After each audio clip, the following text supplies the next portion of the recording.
welcome to the folks joining the meeting. We do record these for posterity so that we can share the meeting notes and content with others who are unable to make the live version. So we'll appreciate recognizing that we started the recording and that ultimately we'll be sharing this out. So thanks. We'll get started about 30 seconds here.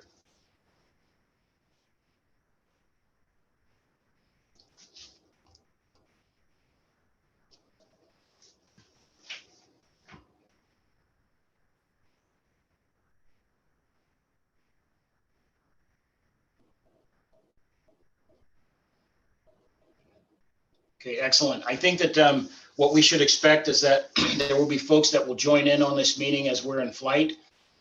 So they're, of course, welcome to join in whenever available.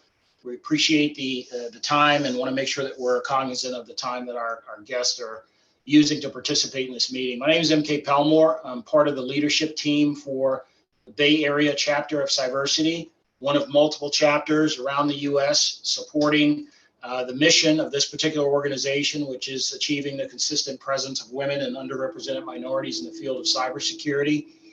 We do that in a variety of ways, largely around networking programs, events that allow our members to engage directly with one another, but also to benefit from the expertise and experiences of folks who have been in and around the cybersecurity industry for a number of years. But also the other end of the spectrum, which is folks who are interested in breaking into technology and cybersecurity fields. So hopefully, if you are watching this in rerun or you're joining the meeting, if you're new to the organization, welcome.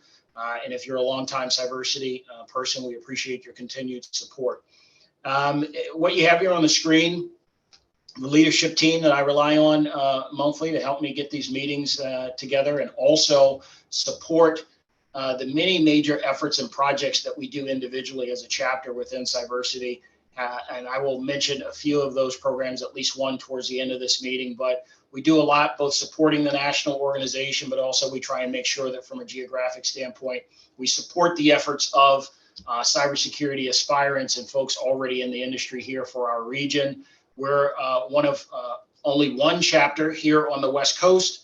The goal, of course, is to build out many more chapters because this issue of bringing women and traditionally underrepresented minorities in the field of cybersecurity is impacting the world globally. And so there's a need, certainly from a geographic standpoint, for folks to get together and coalesce around this topic and drive change, seeing what we can do to help adopt change in the industry. So if you are viewing this in retrospect, you can reach out to any person here that you see on the screen that's a part of the leadership team if you're interested in membership, if you're interested in talking more extensively about some of the projects that we have underway, or quite frankly, if you're interested in participating as a potential guest. Maybe there's something in your own story in terms of your journey from where you started to the tech realm that might be interesting to folks and certainly will help resonate and potentially give a gem to someone else that will allow them to get into the industry. These monthly meetings are something that we call Cyversity Engage. Each of the chapters tries desperately to make sure that we're doing at least bi-monthly meetings for our relevant chapters, and you'll find the topics everywhere from career development through actual technical talks that are delivered by women and minority members attached to Cyversity, or folks, again, who are allies that support the mission and provide deep expertise in a variety of all the areas that exist within cybersecurity. So I would highly encourage you, especially since we're all still in this virtual format, if you're a full member of Cyversity, go to the website, look at these events. There may be something that's of interest to you. You can, again, attend live for the virtual meetings or look for the recorded versions on YouTube after the fact. But all good content, all important stuff. We want to take a moment to recognize that we are in Asian American and Pacific Islander Heritage Month. There is certainly no shortage of contributions from prominent Asian Americans and Pacific Islanders in the field of technology and cybersecurity. They are our colleagues at every stage here in the sort of growth of technology industry. And so the insights and their particular journey in technology is one that we should take a moment to recognize and certainly support as they are part of those communities that we're trying to impact in terms of getting more people to the stage and more people to the table in this growing technology field. I always like to note of interest, for minority communities, especially when you look at downturns of economy, when you look at how society or business struggles in other areas, it's important to note that although, the stock prices for these tech companies may be getting hit at the moment, tech was among the very few industries that thrived during the pandemic, and certainly continues to be a great landing spot for diverse communities if you're looking for long-term growth, and a landing spot in a field that will absolutely be around for decades to come, always looking for new talent. And one of the things that we're going to touch on here during our talk is that there is no particular pathway into this field. Please do not feel like, if you are watching this, that you absolutely have to be a STEM major or that you have to come from a technical background in order to break into this field. In fact, many of the luminaries in the field, many of the folks who find themselves in leadership positions within technology, come from a variety of backgrounds, majors such as political science, music, everything across the across the spectrum, business, general business majors, and some folks without degrees at all who do extremely well in the cybersecurity field. It takes a level of aptitude, certainly, to learn some of this material, but it also takes a level of interest and inquisitiveness, which is really the key to any learning that you're trying to do. And we all know that skill sets, leveling up the skill sets of people is one of the ways we get people into this industry. So I want to, thank our guests for joining us, Jane Allen and Lynn Wang. I want to give both of them an opportunity to individually introduce themselves. I think this is a great example where we have folks representing not necessarily alternate ends of the spectrum of experience in business, but I think you'll hear some very unique stories in terms of how it is that they gain access to this industry and what they are both doing right now, both exciting in terms of their pathways and where it is that they're placed in the industry now. And I look forward to having a conversation with them. So let me welcome them both to the stage, Jane and Lynn. And Jane, why don't we start with you? If you could do just a quick introduction and let the audience know who you are, who you work for, and maybe a little bit of your pathway to the industry. Sure. Great. Thanks, everyone. And thank you, MK. And I think about MK, how we first met at least several years ago. And just, it's fabulous just to keep some of that network, and that happens, and people move about in interesting ways, but it's a small world. So it's wonderful to still stay connected to you and others, and to this group. So Jane Allen, I'm a lifelong Bay Area resident, which I like to wear with a badge of honor because I don't feel like there's a ton of us out there. I was born in Oakland and always lived in the East Bay, particularly. A little bit just about me personally and just career. My mother was an immigrant to this country 50 years ago, this past Thanksgiving, in fact, which we celebrated, from China. My first language was Mandarin. And I say that because it took me many, many years, probably far too long if you look backwards, to sort of find my voice and be comfortable with things such as networking, as opposed to just kind of putting my head down and doing work, right? And this will be a theme that maybe I'll draw upon. But fast forward many years later, many, I'll say, lessons learned later. I was an Econ major. So going back to different types of degrees, I was an Econ major because at the time, and I'm going to date myself, but I graduated high school in 1991. And at the time, given my parents' very, I'll say, traditional view, and sort of the role of technology more broadly, computer science and whatnot, was still somewhat new in people's minds. And my parents didn't appreciate that was really a career path, let alone a career path for a woman.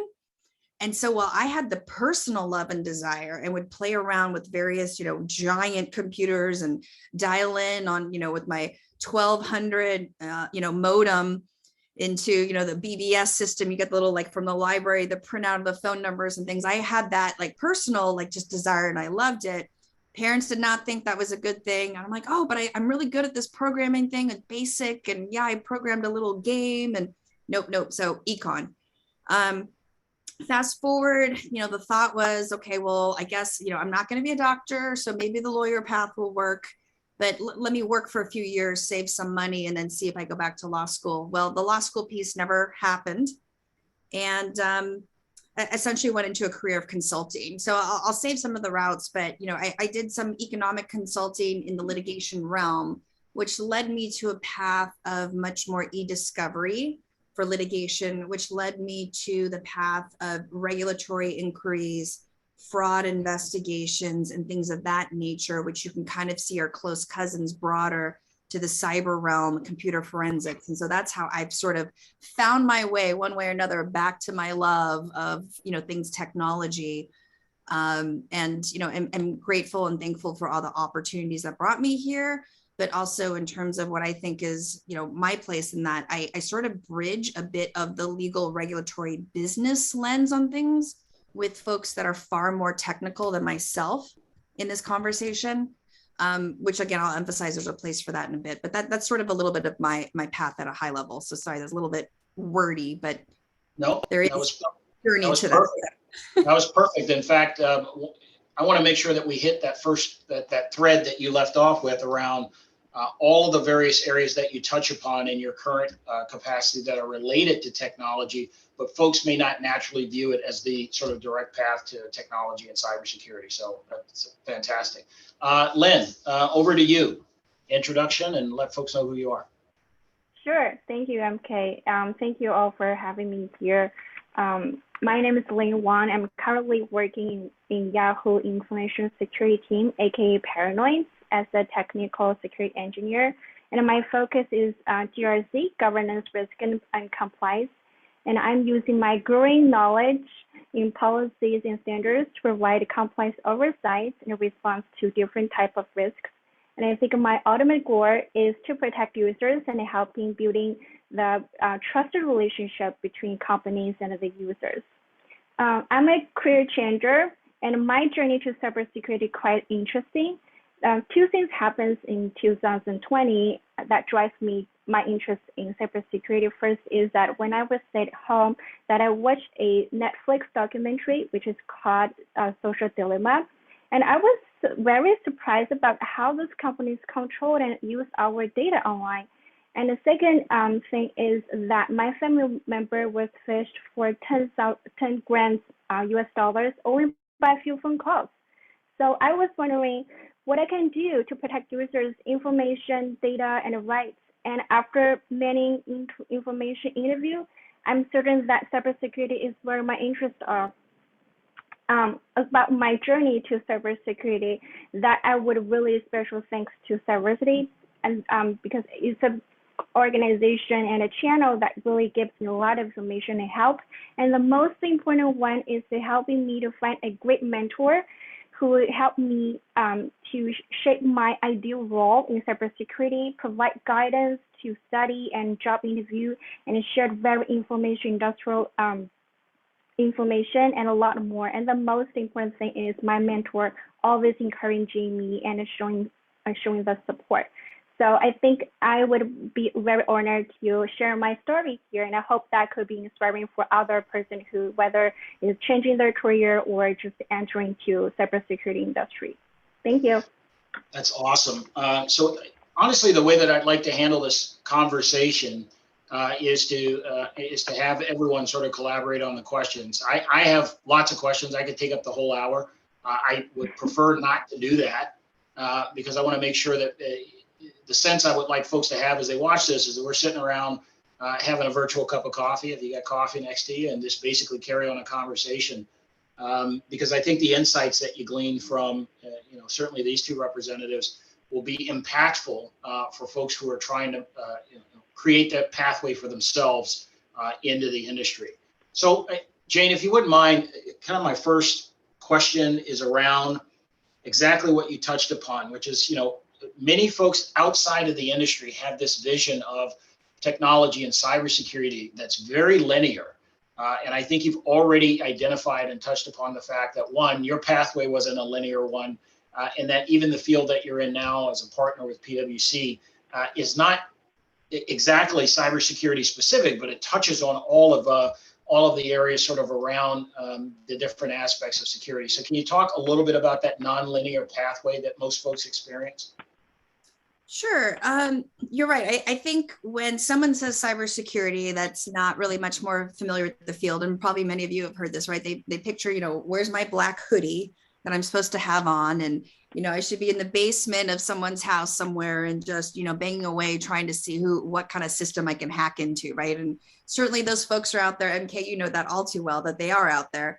But there's so much more to this industry. And I would say that when I think about this industry more broadly, I mean, this is a new and very vast industry, right? Because especially COVID, since then, there is absolutely not a company, in my opinion, I mean, perhaps there is, and I'm thinking of something really small, but there's not really a company out there that does not use technology or data in some fashion anymore.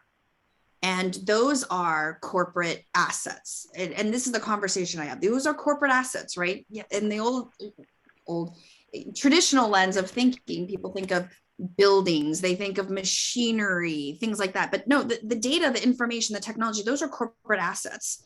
And it has to be every single employee's job, but also leadership of thinking about, okay, how are we retaining? How are we using? How are we protecting? How are we disposing? How are we thinking about the life cycle of those corporate assets? So I say that in that there's so much when you think about really defining that realm and the intersection of all things cybersecurity, right? So here in California, right, CCPA and soon to be CPRA, so data privacy, direct overlap, right? Normal business gets sued. You have a legal hold. You've got to hold your data. How are you going to make sure it doesn't get deleted? Direct overlap. Companies now thinking about ESG and especially the G in ESG, the governance piece, direct overlap. I mean, I don't think that there's a major topic that doesn't have the direct overlap. All the different companies trying to sell ultimately one way or another to consumers, healthcare, technology, retail, name it all, direct overlap in terms of who we want to do business with as consumers and who do we trust with our information, who do we trust to transact with, all of that, right? So first, I like to think of the industry as much wider than this, again, the guy in the basement. For me, it's been a lot more on that G part of the governance, right? I think my pathway has changed, right? There was a period of time where I was doing a lot more of forensic data collection, forensic analysis, specifically for investigations and litigation. I enjoyed that. I think getting your hands in the data, I loved, but I also enjoyed having conversations with clients of thinking bigger picture, like how do you try and prevent some of these things from happening, which led me to a much more consultative view, still working with the super deep technologists. Sometimes I feel jealous that I'm not as up to date because I think we all know there's a little bit of a refresh that just constantly happens. But I think being able to have the conversation at a leadership level of what are the things people need to be thinking about, how is business and the way we all work and the way all employees work have to influence how they think about their strategy and their investment. So it's had a different path. And for me, I went from non-technical to the technical and now much more, I'll say the strategic lens. And again, I think there's a huge need amongst many areas, but bridging the board, the business and other folks with the deep technologists to be able to kind of speak the same language as to what's going on, right? The only piece I'll add to that is that I think that we haven't quite reconciled as a business or society just how impactful technology is on our ability to basically remain operational, right? To keep our lives moving, keep businesses moving. I mean, that relationship has absolutely changed, and now technology impacts every aspect of the business. Lynn, I want to bring you into the conversation here with a quick follow-up around this area of sort of nonlinear approach. I know that you're in the realm of governance, risk, and compliance. How did you identify that as a potential landing place for you, and what was the pathway like to get there? Oh, that is a very hard topic for me now, because I'm just starting this position for 4 months. But as far as my understanding, I think for now that we're always talking about how we protect the users, and related that to my work that, for example, we are reviewing the contracts between the vendors and clients, and we will see that what kind of terms that we can use to the best to protect our users' privacy, and how we going to process and protection of this data.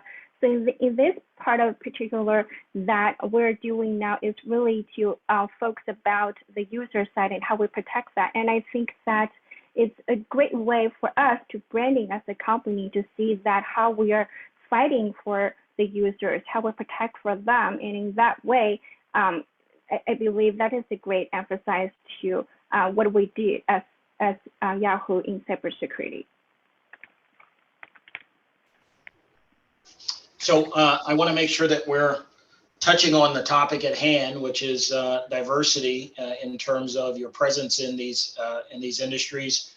Can both of you respond to and talk a little bit about, and Jane, you touched on this in the introduction, what it means to be a woman in this space, what it means to be an Asian woman in this space? Like what is the, have you found it challenging? Have you found that there are prejudgments made about maybe your capabilities? What your level of aptitude might be for technical things. How challenging has it been? And it's okay if your story is, quite frankly, one where you haven't experienced a ton of challenges, but I doubt that's the case. Yeah, I wish I could say that there's not, and probably no surprise to others. And I wish I could say as you move up the ranks that it's less. And I'm being brutally honest here. Unfortunately, PwC has spent a lot of time all the way through our CEO, like really intentionally driving change in different ways with our clients and ourselves, like having to do things that are a bit intentional and unnatural to try and fully move the needle for women and underrepresented minorities. And it's still not enough, right? And I'm reflecting on just last week, going to a conference and such, how often it is I am the only woman in the room still, period. And it's just a shame. And there's dynamics with that I'm sure many of you have all experienced, right? Whether you're feeling like you're being heard at all. And how many times I need to say something where someone else, typically a white male, could just say something and, yep, that's great, let's keep going. And then I'm left questioning, wow, did I just not use the right words? Do I need to communicate differently and such? And it's frustrating.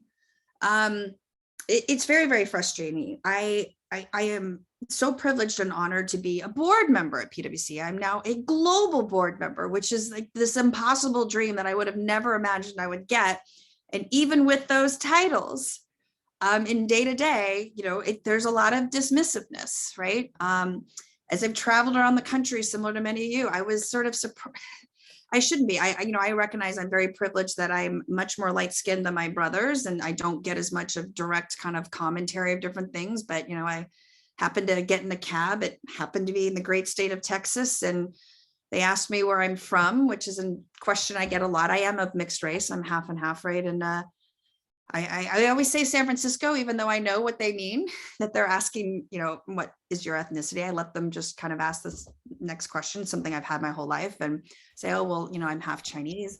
And then they proceeded to tell me a racist Chinese joke and actually even pulled their eyes and everything that brought me back to elementary school. And so it's like, I would say this. I am trying to choose and to bring power to our story, and being different, I think, sets us apart, and find the people that are advocates, that I know that there's absolutely clients that are demanding diversity. In the example of the legal realm, you may be familiar with the Minority Corporate Counsel Association. Big name GCs have signed up to that in terms of a scorecard and demanding that and saying, law firm, we're just not big name white shoe law firm. We're not going to hire you anymore unless you show us the movement, you show us that, right? And so I try and sort of focus on that. I know that I have a job to be very intentional and to push even to the point where I am, very uncomfortable, other partners in our firm to help promote and bring up other women in this space. I use this as an example, even MK, so if I may, I would say, look, there is a great community group that we want to be associated with. And I don't have a list of names in California that I can give him to select from, right? And we should, being as big as we are at PwC, I should be able to serve up several minority and women names to you for a conversation like this. And I can't. So I know I have to start from the more junior ranks and others and just like take the extra time to help mentor them, even if they don't directly map to me in an org chart, to check in on them and to push our other folks and to be much more vocal about it. But it continues to be challenging. I'll also say that I think women and minority groups of all ethnicities actually, I think, share a lot more in some of these experiences. The actual moments and things might be different, but just looking at what continues to happen in the world and just breaks my heart. And just you add that stress with what people are going on through work, I think there's a lot more that we could do collectively together. And I'm trying to do that in the pockets of people that I know, and hope that folks find strength in folks that might have similar experiences, but helping each other, right? So you don't feel so alone. Because that's how it's. Lynn, you want to respond to the same question? Yeah, sure. So I'm the first generation of immigration to United States. I'm originally from China, and my journey to DE&I, and I really realized the diversity, equity, and inclusion issue is when I first joined Wells Fargo, my last employer year, and one of my colleagues said, "Lynn, do you know that we have this kind of organization?" And I was, after I attend one of the events, I realized that, wow, we have so many diversity issues here. And I think I really want others to understand me. And meanwhile, I want to understand others, not their cultures but also from their race, from their experience. And I believe that if we have dived deep in the DEI area, it really can give us more information, and we can be understanding for each other much better. And especially at work, everyone has different backgrounds. Some of them are parents. So after I understand their situation in the work, if they really need some backup at work, I would willing to help them out. And that after several DI events, I was wondering what I can do to DI. And then I joined the DI committee in the legal department of Wells Fargo. So at that moment, we don't have too many people that participate in our events, but we have some post survey to help others understand that it's a very important topic, and we're willing for others to share their difference. We're here to understand you, and we are offering a platform for all of others to be here. So for after a quarter that we have seen that we have more participants, and we have seen that people are more willing to share their stories, whether they're bad or good stories, but it's very inspiring for all of us. And I think during the discussion for lots of events there, we can see that people are more engaging in DI. And it's, of course, after the questionnaires, we can see that inclusion score in our department increasing sharply. So that is a great side for the DEI. And when after I joined Yahoo, that I directly joined another employee resource group, and I think that is some transferable skills and also that I can contribute to. And I definitely think DEI is a topic that I want to focus on besides my major work. In this month's API, we also have lots of other mental health events that for others. For example, the tragic happens last weekend. We've given a lot of people some mentor support. We want to show them that we'll be there for them. So I think as an Asian woman in this industry, I understand that we have less percentage in cybersecurity compared to men, but I also want others to show that we have women power. We're here, we can do our quality works, and also I'm also want to encouraging more and more women to be part of the in the cybersecurity industry. But overall, I think DEI really helps all of us to have better understanding. And I always describe my team members in my work as my working family. I think that we treat others equally. We'll be there for all of them. So it's really going to be a inclusion workplace for everyone. That's awesome. That's awesome. DEI is near and dear to my heart. And so you all are talking, saying things that just light me up and make me feel some kind of way, because I see that you are standing as examples, and that's just so incredible. And being an example, I think that that's one of the critical pieces here. Have you done any work, or have you found ways to start thinking about how we reach back into that next generation and leaning back to other young women or underrepresented minorities in this particular area, so we can start to showcase them in cybersecurity? If you've done some of that work, whether it's at maybe at a more elementary level or college level, or even within your own organization, what have you done to help open the doors and make it possible for others to come along in this journey? Yes, I think the most important things that I'm doing now is to share my story. I think a story can really help us to see, oh yeah, you've been in this situation. I just give you an example and see how I go through this path. So I think that what I'm doing now is a great way that I can show for others. Besides that, I am also reaching out and see that if there's other opportunities such as mentoring others, I think that could be, I was be a mentee and I got a lot of help, and I think I'm time to give back to others, right? And other work I'm doing now is that to be a volunteer in some other Asian American or other cybersecurity organizations to show my efforts here and show that I'm willing to contribute. And whenever people reach out to me on LinkedIn and say that whatever the issues they have, I always willing to schedule an information interview, as what I did in the past. I reach out to them, I get a lot of help. So I think it's a mutual way. So I think for the next generation or people want to join the cybersecurity, that I always want to be contributing more and also join this organizations. So that would be a great channel for me to contribute. Appreciate that so much, Lynn. That's great that you're reaching back. Jane, how about yourself? I know, especially given that you're at the board level for PwC, what have you done to bring in other, make space for other women or other underrepresented minorities that then can help shine in the cybersecurity realm and help us to continue to build the strength in numbers so that we can bring more on board?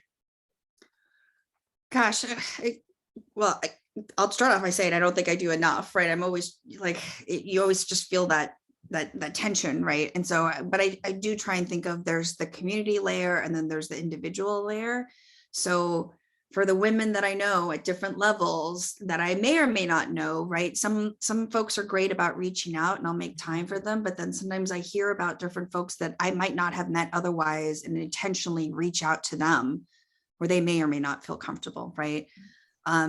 And the best thing I can do within PwC is help them figure out how to navigate the firm, which is tough. And I don't pretend to know 100%, but I've been here now for 18 years. So I probably have a lot of lessons learned. If I can hopefully get other folks to skip some of that. And to just be part of their network and get them networked, right? So it is hand-to-hand combat of individual meetings.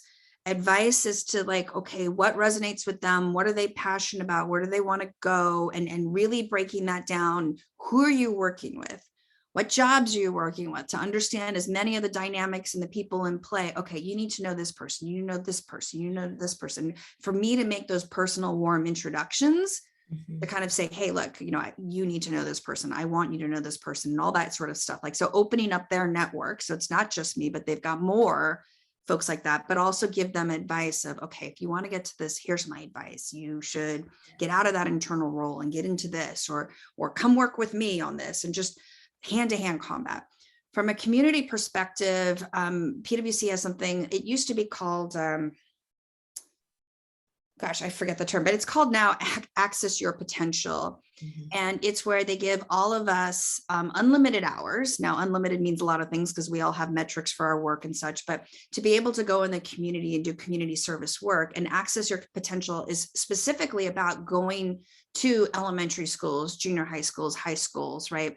And letting them know about these careers, right? So we started first with accounting, which is, sort of PwC's core, but we've advanced that into the realm of technology, and cyber is certainly one of those conversations. And so you think traditionally about conversations that might happen at school and careers, and kids might hear about doctor, lawyer, policeman, fireman, NASA, and no disparagement about that. But some of these career paths in technology and cybersecurity, I think should be just absolutely part of that conversation, because a lot of times the curiosity starts that young for you to kind of build the building steps, right? If the first time they're really hearing about that is, as a junior in college, I don't know, you might have made different decisions earlier on, right? And we're at the point where this should be a conversation at early stages. These kids and what they're involved with, I mean, they live in an entirely technical age. My daughter was showing me in third grade what I could do on Google slides that I didn't even realize, right? And so like they could learn and pick up things so much more quickly, but they need to sort of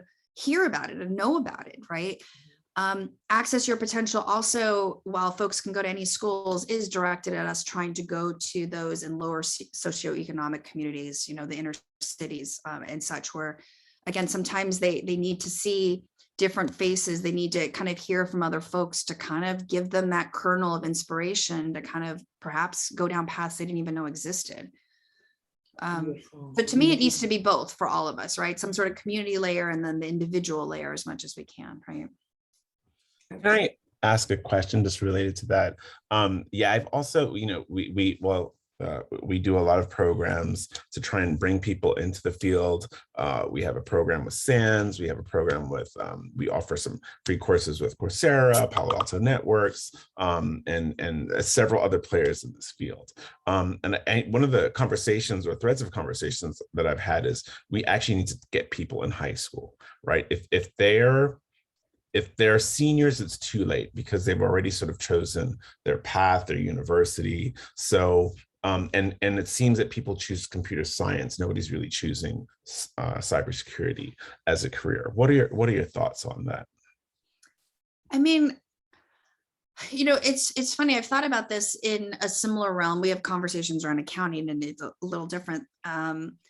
I think some of the ways that students, and again, I will learn soon. My daughter's 13, so those days are approaching pretty quickly. But a lot of the ways, and I think back even to high school, right? Just that you got exposed to other things out of the core curriculum. And granted, certain schools, I went to school in Pinole, Richmond there, and there was core curriculum and not a whole lot of fancy stuff outside of the core stuff, or through clubs. And if there's ways that the corporate community, the universities or others can help sponsor and give some of the tools to some of the students that might be interested to kind of start some of the clubs, right? And help feed some of that interest that way. To me, there's got to be a way, right? Maybe, I don't know, I'm sort of half brainstorming, but that's something that I've thought about, right? Because I was looking, there's all these different sort of clubs of different topics, but they're not part of the, math, science, history, whatnot. To me, I think that's a way, right? Because it could be half social community for kids in high school, keep their interests, but a way to expose them to something different. And hopefully they get sort of credit for joining a club. I think that to me would be a great way. I mean, the other alternative, and this is, again, such an individual basic, is to find those computer science teachers who are interested to allow people to come in the classroom and say, let me talk about cybersecurity, right? Have you experienced over the span of your career, and especially with changing the way you did and, to come into the industry the way you did, was there anyone who was instrumental for you, any woman especially, or an ally that was instrumental in helping you make those decisions and feeling comfortable with them? I mean, Lynn might have a different answer. I would say, again, I had a lot of lessons learned, probably that took longer than they should have myself, right? Where admittedly, I should have not been so shy to reach out to people, right? Because there's this element of, oof, I'm asking them for something. Are they going to be annoyed from that? Are they going to think, and this is perhaps a woman thing, are they going to think I'm weak? You know, Yes. so some of those things, I would say, I think back to, and there's been several, but one pivotal point in my career where I almost left PwC and had another offer. And as someone that I trust, and while perhaps he didn't help me so much in like my day-to-day work, but was just someone that I trusted. He happened to be a Black male partner in the firm. And I trusted him. And so I just sort of laid it all out like, hey, these are the dynamics. These are the things that I'm not comfortable speaking about work. And this is why I feel like I don't have sponsorship. I don't have an advocate. And I was tired of like trying to beat my head on a wall. And so it was easier for me to try and go elsewhere. I stayed with him and others helping and such, but someone like that, I was thankful to have in my network within the firm that I ultimately, and unfortunately took to the point where I felt like I had nothing to lose to kind of be able to kind of open up that way. But my lesson learned was that I think we should, again, find those people you trust and perhaps open up a little sooner, right? Yeah, I see, Mary, you just came up. You had some comments. I think if you could add to that, that would be awesome. Sorry, I usually try to stay off camera here, but Hakeem's introduced me to this group and I really enjoy you guys. I'm the career advisor at UC Berkeley's School of Information in our Mike's program. And so that's my connection. I think, Jane, I got to meet you through that program before. And I'm kind of excited to share that our female representation currently is almost 30%. So we've really made a big progress towards that. I was just checking our stats to make sure I was accurate. And that's just current students, not alumni. So, but the thing that I see in my role is that what really appeals to people, I think, when they get into cyber, and I'm non-technical, Jane, I did come from Accenture, so I share some of that experience as a woman in a systems consulting firm, and I was not technical. So I was the oddball because I was change. But is that our students, when they start to see all the multidisciplinary aspects of our program, whether that is the compliance, the legal, the risk management, the teamwork, the program management, the trying to make change through the organization, dealing with employees, and then as well as tech for good, helping to make changes in ways. So I think the thing that, to your point, Jane, when I joined the Mike's program, I was a little intimidated by the hoodies and things like that. But what I've learned is they're really superheroes in disguise. Our cyber people really want to change the world, and for the better. And so we have many ways that we do that. And so I think that piece is not being well communicated out to the general public of what is all of cybersecurity. And I think that helps people.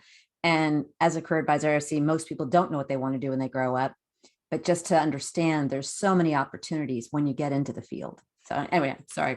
Yeah, no, I think it's great. And I think you're spot on. I think that there's a misconception and people don't really know what it is. They hear the word cybersecurity and they have a general idea that it just means some type of protection, but really, what does that mean for them? What can that mean in terms of a career? I think people struggle with that. They have no real idea. And unless we start getting to young folks sooner, it's going to be harder and harder for us to continue to ensure that we have this field of practice diversified. So I appreciate that insight. How about I also want to add, I also want to add something. For example, I think some company did a great job on attracting some younger generation to get interested in cybersecurity. They give them some internship, even though they're in elementary school or middle school. They give them internships that they can feel what is day-to-day looks like in the tech company, in the specific job. I think that's a great example that students can learn from tech companies, and they can feel what it's going to be like, such as in the security engineering, etc. So I definitely think that is something companies can also do, and they can contact with schools and so they can share the information with students and track them for if they have an interest. And I think for my advice is that when I am trying to see that what kind of job that I can fill in the cybersecurity, or whether cybersecurity is, well, I want to be in the expert in the future. The first things I did is that I reached out a lot of people on LinkedIn, just sending them notes and say, hey, I'm very interested in cybersecurity. Do you have like a 20 or 30 minutes that can chat with me? I have some questions that I want to ask with you. So I'm luckily have lots of response. And before I have information interview with them, is that I try my best to collect some information that I have and see that what kind of questions I have, just better prepare yourself, even though you don't know much in the industry, but you definitely can show people what you're prepared.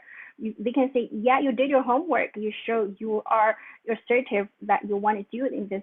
You want to get into the cybersecurity, and they give me a lot of resources. And one of the best resources is someone introduced me that there's a organization called Cyversity. So just to be brave and confident, and don't underestimate yourself, because you don't need to underestimate yourself because you don't know much in the industry. But there are a lot of personal characteristics and transferable skills that you have that you should be confident in applying for another job in the Cyversity. And I think that's definitely something others would be valuable of.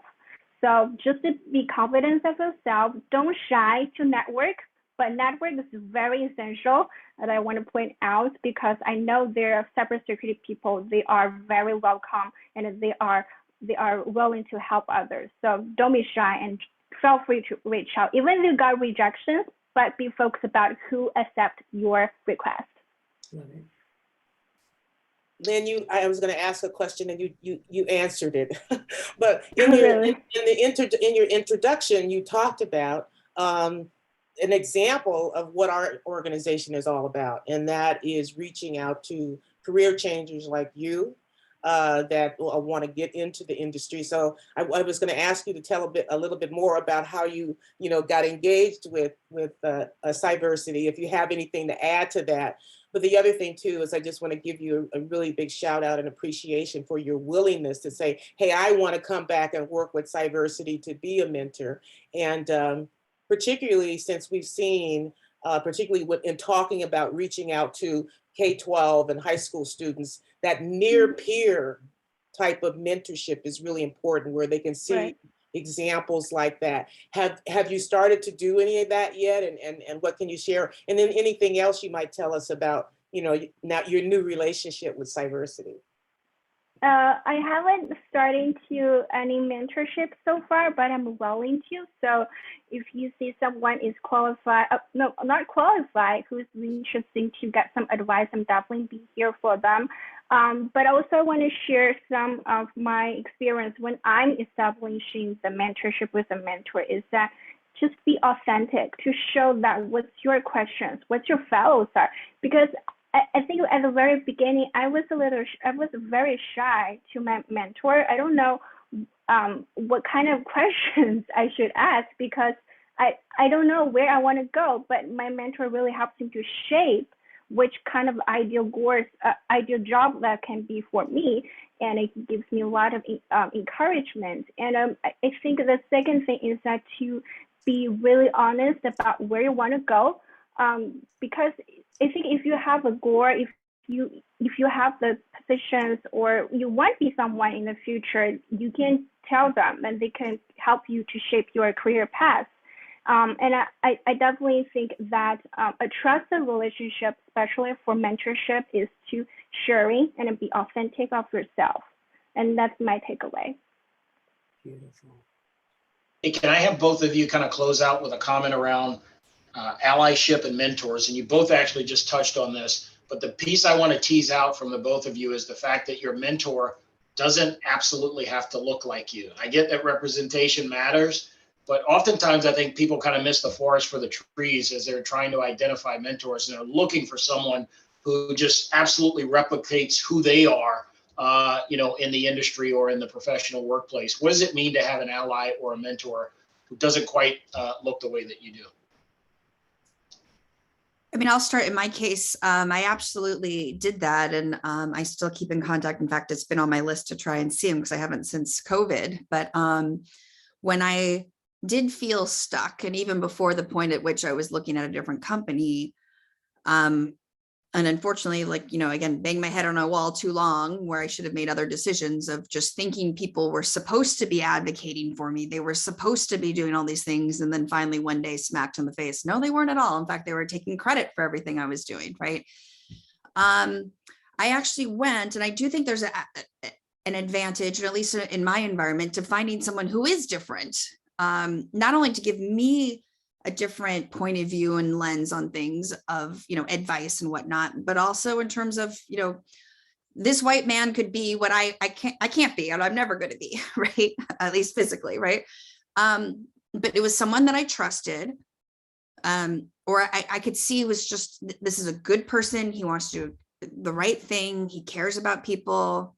I trust him. And so one day mustered up enough courage and went to his office and said, look, I want to be respectful of other people, but I feel stuck.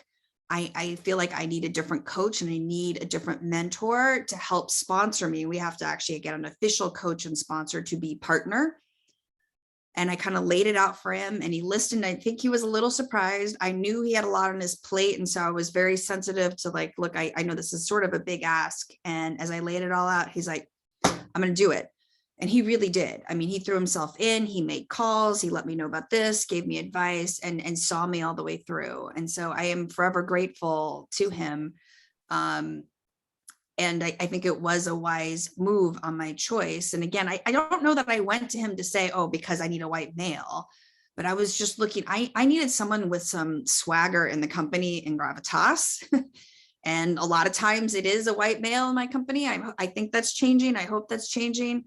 But again, someone that I knew I trusted, and at least he knew enough of my reputation and we had a rapport that he knew that, okay, look, I'm not asking for anything extraordinary. He knew enough of my track record to kind of dive in deeper and help. So I'm forever grateful for him and people like him, right? So yeah, that's such a great story. Lynn, you want to cap this off? Yes, I definitely think for our mentors, we can not only rely people that probably, for example, he or she is a CISO, so we're in the same industry, so I want he or him to be my mentor. But I also have other mentors who are not in the cybersecurity industry. For example, one of mentors, she is in the marketing industry. But I learned a lot from her, such as she's very outgoing, and she really tells me that how you can brand yourself on LinkedIn, how you can reach out to people, what you can do to help your community. This kind of things, that is what she has been practiced while she was working. And I think that is something I have learned from her. And also, I also think that especially for a mentor, as a mentee, that I was always wondering that what we can do to help our mentor in other way.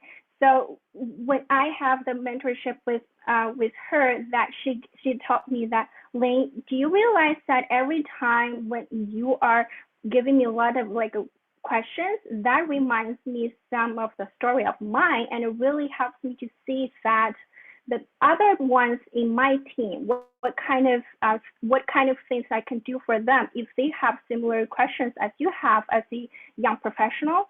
So I think that especially for someone who is not in your industry, but someone is also a good mentor, that you also need to know that they are not only helping you, you are also able to helping them as a mutual way. And I definitely think that when we are having our mentorship, we're learning from each other.